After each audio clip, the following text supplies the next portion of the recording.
Tell me what happened, because yours is not just another story of a rock and roll star who listened to loud music and lost some of his hearing. It's more complicated than that. Yeah, although that's part of it. But yeah, 35 years ago, I had an intense vertigo bout before a gig and had to go to the hospital, cancel the gig, and then I was fine after I went to sleep and I woke up and I was okay.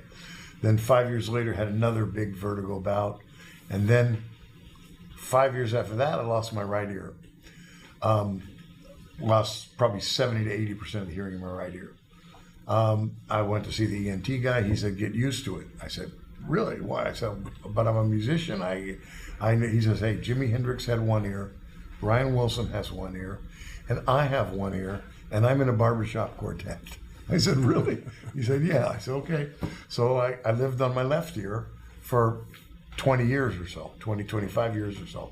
Didn't have great hearing, but good enough.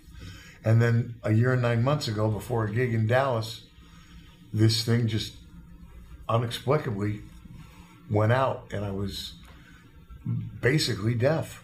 Now you don't have either ear when that happened. I didn't have either. I now have hearing aids in. I've been diagnosed with a thing called Meniere's disease, which is really a syndrome based on symptoms. They don't really know what it is.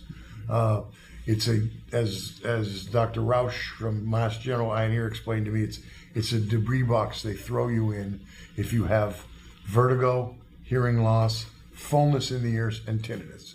And that's Meniere's disease. It's called Meniere's disease. But the interesting thing is it fluctuates. So my hearing is almost from bad to terrible. But when it's bad, just merely bad, which it is right now, with my hearing aids, I can actually hear speech, and I'm fine. But it's episodic. I'll go like this for 2 or 3 weeks, and then I'll have a week of almost complete deafness. Well, here's a question, Huey. This is serious business. I hope you and I'll have some fun when we're talking here this afternoon. But this is serious business. That you're known for your confidence. For whatever reason, maybe we can talk about it later on, you've always been known as a very confident person.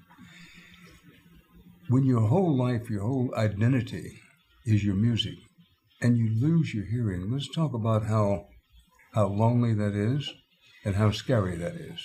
Well, yeah, very, very good. I mean, when this first happened, I had 2 months of, sort of suicidal thoughts, to be honest. I mean, I literally contemplated my demise. I was just, and the roaring tinnitus was just almost, unbearable. And but it turns out you can get used to anything. And after a while, mind you, my hearing's a little better now, but still I have tinnitus right now that I don't even pay any attention to. And so what I've tried to concentrate on is the creative part of things. So everybody I talk to, including the doctors, say, look, just be positive, get on with your life, be creative, don't despair, and your body will take care of itself. But you did despair. I did. But I've learned not to now. This is part of the reason the record's coming out. This is a fun thing for me. I'm pushing the record now. We're promoting the record, and that's taking a lot of my creative time. So I try to just stay creative and move forward.